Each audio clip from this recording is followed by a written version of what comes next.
Talk plenty of Cavs, plenty of Guardians throughout the show, but we will start, as always, on Monday with some Browns and a quick reminder that FanDuel is America's #1 sportsbook, and you can get in and tackle all the NFL action with FanDuel. Right now, new customers can bet $5 and get $150 in bonus bets if that first $5 bet wins. The FanDuel Sportsbook app gives you everything you need to place live bets on the NFL all in one place.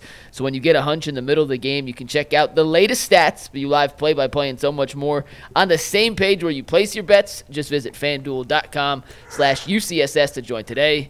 That is FanDuel.com/UCSS. Never waste a hunch. Make every moment more with FanDuel, an official sportsbook partner of the NFL. All right, Jason Lloyd making almost as much as Juan Soto these days. Your first reaction?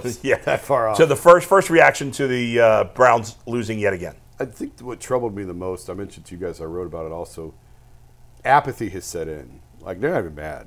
They weren't even mad in the locker room yesterday. I'm sure maybe some. I'm not going to speak for all 48 guys, but from when you're in the locker room after the game, you can get a vibe of what's going on.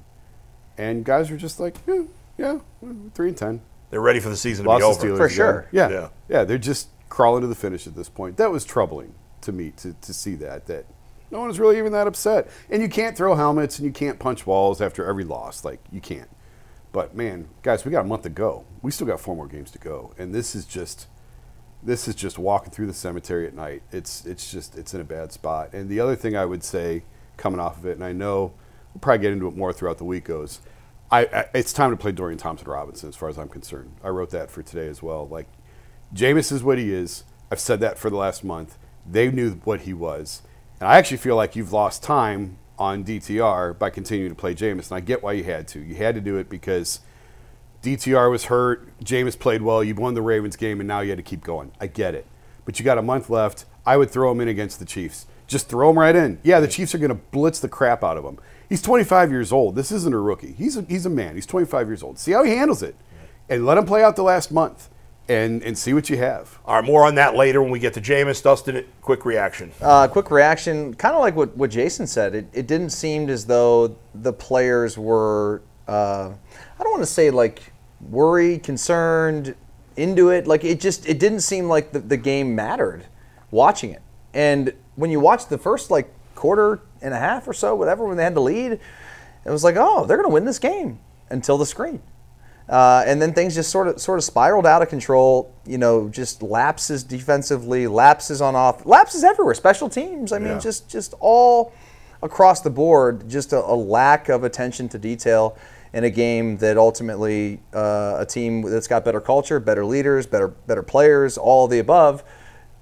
They masterclassed you. They outclassed you. Whatever you want to call it. Like, they were better in every way. And at the end of the day, the cream rose to the top. G. Bush. This reminded me of like 2012, 13, 14. Be more specific. They all run together. All of them. Yeah, right. Like, all them years where you turned the Browns versus Steelers on, and you knew the Browns was losing. Didn't even have to watch the game. Like, when you get the interception off the screen pass, this is how you know you got a bad team. When one play in the beginning of the game costs you the rest of the game, it's like, guys, come on. Like, I get it. After that play, it was just done. They don't have the talent. I think we grossly overestimated the level of talent they had. I think they are checked out a little bit. I think that this is going to be a long haul. We might have to actually start reevaluating something. Before, we've been acting like this is like a little fix. We get a guy here, maybe get a quarterback, maybe get this guy, and we can get back on the train a little bit. But for me, right now, you might have to really reconsider if this don't take a complete teardown. I just don't, there's a lot of question marks. I just don't see the talent level at a lot of positions. They're still having these random, stupid mistakes and jumping on. It's little kid football, man. Mm-hmm. It's like stuff that Dustin, you would tell your son, hey, you can't do that to win games. And then it happens, and you say, I told you couldn't do that to win games. And it happens to the Browns, and we've been doing this 4, 5, 6, 25, 30 years, man. That's just my thoughts. It's when you look at the entire organization right now, there's not much to hang your hat on. everything's going wrong. Everybody should be questioned. It felt like, with Kevin Stefanski and Andrew Berry, the start they got off to and the success they had in their first year with COVID and nobody in the stands, that maybe they finally got it right. And I still think Kevin Stefanski's a good coach. But there's blame to go all around. The roster's not good enough. The players are not coached enough. The players don't play hard enough. They are yes, undisciplined. They care more, it seems, about celebrating than they do about winning. I mean, they're doing dances on every defensive play when they're down by 14 points. Special teams is a disgrace. Tony Romo's a disgrace. I know he's not a Brown, but he's a terrible announcer. Why that guy gets paid what he does? I mean, where did that come from? Because he sucks. He's awful. He's completely unprepared for the game. Dustin knows it. He probably won't say it, but he knows it. Every broadcaster knows that Tony Romo is not prepared for these games because he sounds like an idiot and says things that make no sense on every game. All right. First of all, you can't say the Brown. Hey, Bubba. Bubba's a good special teams. He don't even know his last name. He's just calling him Bubba. And whatever. I'm sidebarring. The point is, the Browns are so far away. The Browns are far away. Yeah, they have a couple of key pieces that are really good, but who do you trust right now in this organization? There's no quarterback you trust. The coach, my trust is shaky with him. I don't trust the GM. I don't trust the owner. So what can I hang my hat on? Not much. This shocked me. Yeah. And you guys both sort of touched on it. Yeah. They lead the league in pre-snap penalties for the second year in a row. And every year under Kevin except one, they've been in the top 3 in pre-snap penalties. That blew my, and I didn't realize, because they won last year. I never even looked it up. Right. And I was looking it up yesterday. I was just thumbing through stats. It's like, oh my God, they led the league. And like, you guys who played, explain if that's a big deal or not, because I can show you teams, really good teams that are near the top in pre-snap penalties, and I can show you teams that are dreadful that are near the top, because they always drove me crazy. Like, you're going to get beat on as a lineman. You're going to get beat on the edge, and you got to pull the guy down, or he's going to kill your quarterback. Or you're a corner, and are you going to give up 6, or are you going to pull him? Like, that's going to happen. But when you're jumping off sides, when you can't get lined up right, when you're jumping in the neutral zone, that stuff drives me insane. But is it really a big deal or not? It's a big deal. Is it a big deal? Yes, it's a big deal. Some teams, you say, well, there's good teams in there that are near the top too. Well, yeah, the thing with those teams, they can get away with it. They're just like anything in life. When you're gifted at something, like you're super talented, you're a great team. Like the Chiefs can probably get away with more pre-snap penalties than the Browns. Yep. Okay, the Browns don't have room for error. Yeah. Okay, this is not Alabama or whatever. Like playing Eastern Michigan. Well, Eastern Michigan can't have any false starts against Alabama. Okay, maybe not a great comparison, but you get the point. I think when you're a great team, you can have a little more room for error. But like the elite teams that are great. Second and 15 is not a big deal to them. No. But even then, I would be curious to know like Tom Brady's in Belichick years when they were winning all the time. Like where were they at? Because those teams seem to be pretty disciplined. Maybe some of the most disciplined teams we've seen. Let me give you this just to back this up. Yeah. So the top, here's the 6, 7, 8, 9.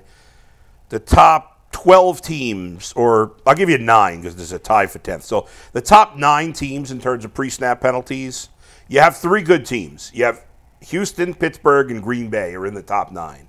The other 6 teams are all terrible. Cleveland, Chicago, Tennessee, Giants, Miami's not terrible, they're okay, and the Jets. So it is a mixed bag. But here's the thing. The Browns have 53 pre-snap penalties. The Bears are second worst with 43. So that's 10 more than the second worst team. To put that in perspective, the Bears are second with 43. 43. And then except for a few teams on the bottom, like most of the other teams in the league have 30 or more, somewhere between like 30 and so basically, the Browns have like 20 plus more pre-snap penalties than everybody. More than every other team. I crushed Freddie when he was here because they were so undisciplined. And so we have to say the same thing about Kevin. And I think Kevin's a really good coach. I've always said that. Not having a good year, I think he's a good coach. But this is an undisciplined football team in every way. I think it's a microcosm. So like as a football player, every time that you do something, you know, the way our military coaches used to break it down was you got a decision to make. When we do line drills and when we're conditioning or we're doing perfect push-ups, are you going to do it the right way, right? If we say your socks got to be 3 millimeters above, the reason we necessarily don't care about the measurements of your uniform, we trying to get some discipline, because when it gets difficult, the discipline factor is, all right, you tired? You going to go to class? All right, well, listen, we taught you the technique. We told you you're going to have to play this way in order to beat these schools. You're not good enough to do it your way. Mm-hmm. So lean on your technique. So when you get in the game and all of a sudden you want to switch stuff up, then that leads you to getting beat. And so the pre-snap penalties is just a discipline factor of, all right, I know what my assignment is, I know what I'm supposed to be doing, but are you going to be mentally tough enough to handle that? And then who's holding you accountable? If the coach is not holding you accountable, you know, and I hate going to this, but you know, I don't like the Steelers. I get mad when I talk about the Steelers, but I also got to say, if the Browns would get their stuff together, they wouldn't have to hear comparisons about people in the division. 21 straight losses in Pittsburgh. Another year since '89 without more than a 2-game winning streak. Another year since '88 without being swept. And one last thing when it comes to Kevin Stefanski. We'll see what happens at the end of the year before we switch gears here. I think on the broadcast, something that Jim Nance said just basically sums up what I feel about Coach of the Year. Whenever anybody, and again, I've defended Kevin Stefanski, I still do. I still probably would not fire him. But whenever anybody says defend Stefanski, pretty much the only thing that's brought up is the fact that he's won 2 Coach of the Years. And all you need to know about the Coach of the Year is that Mike Tomlin's never won one. That's crazy. So Mike Tomlin is a million times better coach than Kevin Stefanski. Crazy. There's not a person on the planet. Is there anybody on the planet How's that would he argue? never won one? Because the award is not about who the best coach is. It's who's the coach of the team that won more than you expected. He gets penalized. He gets penalized for the excellence of the Steelers. That's a fact. Right. Who didn't you think was good that had a good season? And I'll tell you what, he should win it this year. They're 10-3. He should win it this year. Dan Campbell's the betting favorite. Yeah, right now. Dan Campbell. Tomlin should win it this year. No, Tomlin should win it Stefanski this year. won it. I'm going to tell you why he should win it. Russell Wilson was looked at as the same type albatross as Deshaun Watson. On the field, yes. Without the off-field baggage, On the field, the league, we laughed and talked about how why does no one like Russell Wilson? Not only did he go get him, and not only did he have him on the roster, he played him when nobody thought they should play him. That's true, because Justin Fields was doing okay. They were winning and Yeah, they were playing winning. okay. And he made the move. Come on. That's how. Who else is in consideration right now besides The top 3 in the odds are Dan Campbell minus 140. Yeah. Kevin O'Connell of the Vikings plus 340, and then Yeah. Tomlin's third plus 650. I would vote Tomlin. I'd vote Tomlin. I mean, Vikings is kind of crazy story. the Vikings thing is pretty That's crazy, kinda too. crazy. What is- They're in a good division. Sam Darnold was written off, totally. I mean, the guy got through 5 touchdowns yesterday. He's him now, all of a sudden. And by the way, for those people are asking, well, maybe the Browns should sign Sam Darnold, they can't afford him.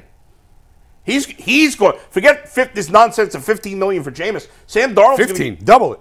Sam Darnold's going to get $25-30 million a year, and the Browns can't pay that because they're in terrible cap space. I don't know if he'll tell get you that though- much, but he is going to get paid. Oh, I think he get paid more than $15 million. Yes. To your point about Yeah. the league this year, Yeah. I kind of low-key love this. No team's great. Do you know right now, can you say, hey, they're going to win the Super Bowl?